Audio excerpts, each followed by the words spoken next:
Oi, o tema do vídeo de hoje é sobre a história da informática na educação no Brasil, com ênfase na educação à distância.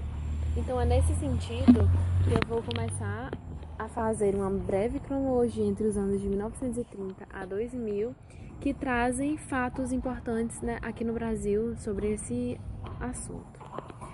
Em 1973, na Universidade Federal do Rio, a UFRJ, foi utilizado pela primeira vez um software para o estudo da química. Em 1975, a Unicamp ela promoveu um intercâmbio entre os seus pesquisadores e os da Massachusetts Institute of Technology. E 2 anos depois, em 1977, esse mesmo projeto ele começou a envolver crianças.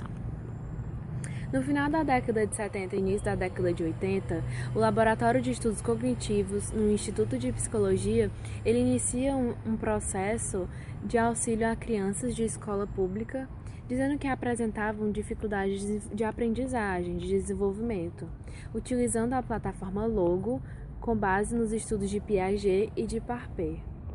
Em 1980, foi criada pela SEI, Secretaria Especial de Informação, a Comissão Especial de Educação, a fim de realizar estudos sobre a aplicabilidade da informática na educação, acompanhar as pesquisas brasileiras em desenvolvimento e, com esses subsídios, gerar normas e diretrizes para a área da informática na educação.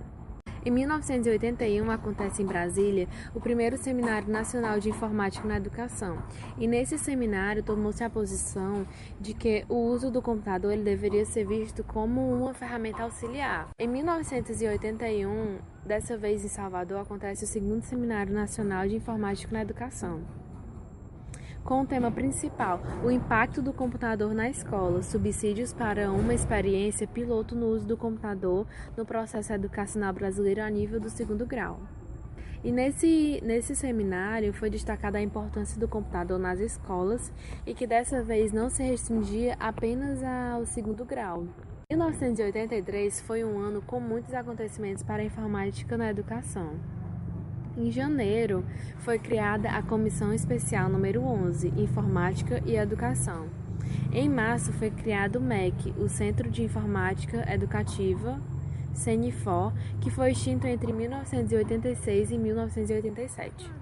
E em julho desse mesmo ano, foi aprovado o EDUCOM, que seria o Projeto Brasileiro de Informática na Educação, que visava a realização de estudos e experiências na área, além de formar recursos de ensino e pesquisa e criar programas informáticos de equipes interdisciplinares. Em 1984, o MEC assume a liderança do processo de informatização da educação e em julho foi elaborado e assinado o protocolo de interações do EDUCOM entre o MEC e o Conselho Federal de Educação. Em 1986, o MEC criou o Comitê Assessor de Informática na Educação, que elaborou o Programa de Ação Imediata em Informática na Educação de 1º e 2º graus, que seria o PAIE. Esse programa ele foi aprovado em abril de 1986 e ele, em síntese, propunha 7 frentes. A primeira seria o diagnóstico e diretrizes políticas para o desenvolvimento da informática na educação. O segundo, desenvolvimento, produção e aplicação da tecnologia educacional da informática.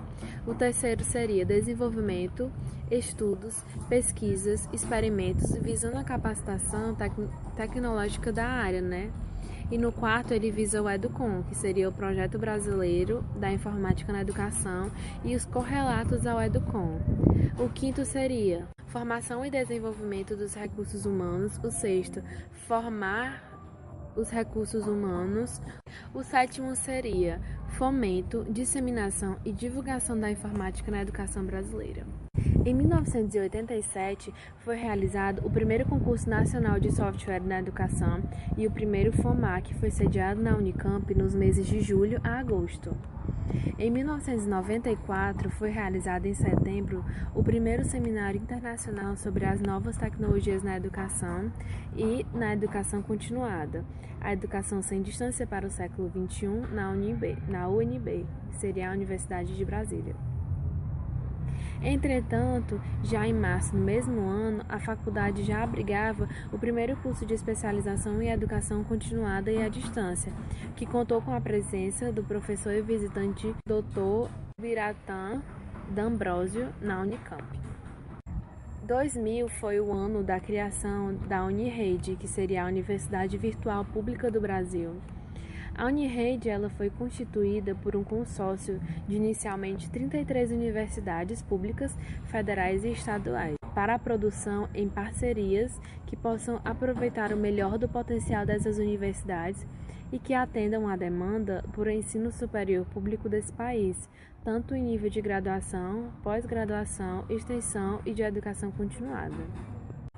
Então, como podemos ver, a informática na educação ela teve uma longa e difícil jornada que contou com o apoio de muitas pessoas e que graças a essas pessoas hoje a gente vive em uma atualidade moderna na educação, né? E que com toda certeza vai evoluir muito mais graças a toda a tecnologia que nós já temos e que nós com certeza teremos nos próximos anos. Agora só basta a gente realmente valorizar o profissional que trabalha nessa área da educação na informática, né? Porque seja com a educação à distância nas universidades, né, no ensino superior, seja no ensino básico, ou simplesmente um professor que queira melhorar a didática dele, é importante a gente valorizar e incentivar que esse trabalho dele seja feito da melhor forma possível. De que forma a gente pode fazer isso? Capacitando esses profissionais, né? Valorizando o trabalho deles. E por hoje é só. Até a próxima semana. Tchau!